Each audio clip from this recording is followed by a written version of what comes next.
اور ہم اللہ پاک کا شکر ادا کریں کہ اللہ پاک نے اپنی حمد و ثنا کے لیے اپنے پیارے حبیب کی پیاری باتیں کہنے سننے کے لیے اللہ نے ہمیں یہاں بٹھا لی۔ اللہ قرآن میں فرما رہا ہے اس سے بہتر کس کی بات اسے لوگوں کو اللہ کی طرف بلائے۔ وَإِن مِّن شَيْءٍ إِلَّا يُسَبِّحُ بِحَمْدِهِ، ہر چیز اللہ کی تسبیح میں لگی ہے، لیکن انسان جو ہے نا وہ اللہ تعالیٰ کی طرف سے جو حکم ملا ہے اس کو بھول جاتا ہے۔ اللہ ہم سب کو معاف کرے۔ وأفضل الصلاة وأتم التسليم على سيد المرسلين وعلى آله وصحبه الله. شيء قليل كفى خير من كثير ألهى، فهذا وقت قليل الله سبحانه وتعالى أمنحنا بهذا المجلس العظيم. يقول النبي صلى الله عليه وسلم: أنبئكم بما يمحو الله به الخطايا؟ قال: إسباغ الوضوء على المكاره وكثر الخطى إلى المساجد. بسم اللہ الرحمن الرحیم۔ محترم مہمان نے فرمایا کہ میں مختصر ترین بات کروں گا۔ مختصر اور جامع بات لمبی باتوں سے بہتر ہوتی ہے۔ شیخ نے فرمایا کہ اللہ پاک کا ہم شکر ادا کریں کہ اللہ پاک نے آپ کو اپنے گھر بٹھایا اور دین کی باتیں کہنے سننے کی توفیق عطا فرمائی۔ اور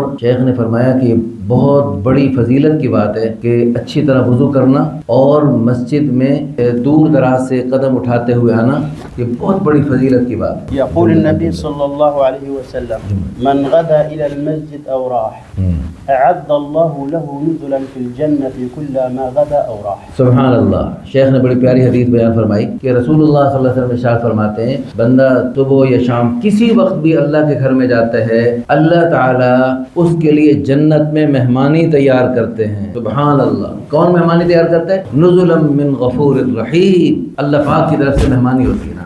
في الله طبتم وطاب ممشاكم وتبوأتم من الجنة منزلا. مبارک ہو آپ، مبارک آپ کا چلنا مبارک، اور آپ نے اس چلنے کی برکت سے جنت میں ٹھکانہ بنا لیا۔ الحمد لله المحمود على كل لسان، والصلاة والسلام الأتمان الأكملان على خير البرية وأزكاها صفى العدنان ما غرد طير وارتفع أذان. اللہ تعالیٰ کی شان کے مطابق اللہ کی تعریف ہے۔ اللہ کے پیارے حبیب صلی اللہ علیہ وسلم پر ہم درود پاک بھیجتے ہیں، اور جیسے اللہ پاک کے پیارے حبیب صلی اللہ علیہ وسلم کے شایان شان ہے۔ الحمد لله لا يحمد إلا الله وما بكم من نعمة فمن الله لا يعزب عنه مثقال ذرة في أرضه ولا سماء وأن تخفوا ما في صدوركم أو تبدوه يعلمه الله لا مانع لما أعطاه ولا معطي لما منع له الخلق والأمر تبارك الله. الجماد ينطق حاله ذلكم الله والنبات يتلو بحركاته وأشكاله وما من إله إلا الله فاعلم أنه لا إله.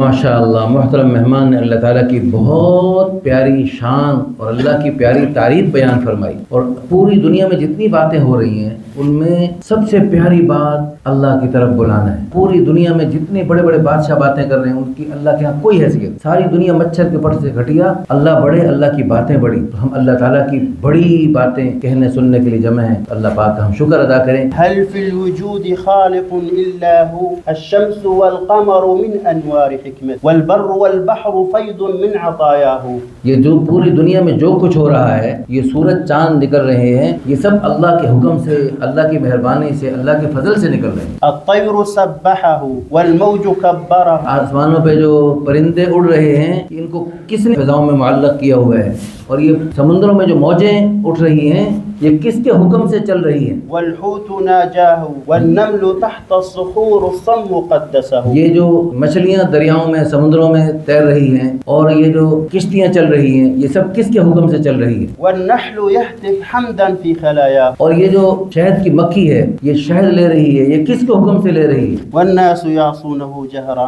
والعبد ينسى وربي لا ينساه. اللہ اکبر، اللہ لا الہ۔ تو فرمایا کہ ساری مخلوقات اللہ کی حمد و ثنا میں، اللہ کی تعریف میں لگی ہے، ایک انسان ہے جو اللہ کی نافرمانی کرتا ہے اور اللہ کے حکم عدولی کرتا ہے۔ الله عزيز حكيم. اللہ بڑے غالب اور حکمت والے ہیں۔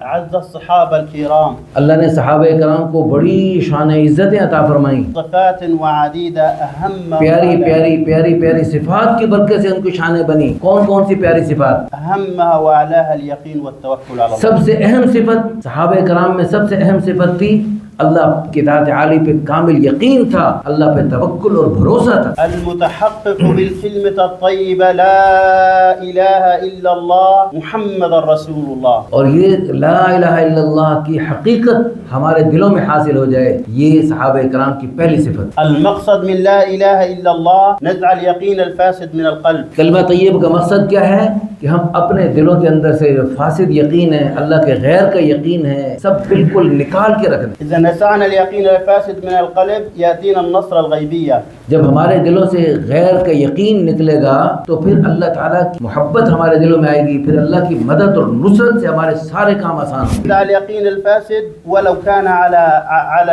الملائکہ، اللہ کے غیر کا یقین بالکل دل میں ہونا، حتیٰ کہ فرشتوں پہ بھی یقین نہیں ہونا چاہیے ہمارا، حتى نتحصل على التوکل على اللہ، تاکہ ہمارا اللہ کی ذات عالی پہ توکل ہمیں حاصل ہو جائے۔ نبینا ابراہیم علیہ السلام كان توکلہ علی اللہ فاللہ سبحانہ وتعالی نصرہ ونجاہ من النار، من نار النمر۔ ابراہیم علیہ السلام کو جب آگ میں ڈالا جا رہا تھا تو ان کو فرشتے مدد کے لیے، ان فرشتوں کی مدد کو ٹھکرا دیا، مجھے تمہاری مدد کی کوئی ضرورت نہیں، مجھے اللہ کی مدد کافی ہے، تو اللہ نے ڈائریکٹ آگ کو حکم دے کے ان کی آگ سے حفاظت فرمائی۔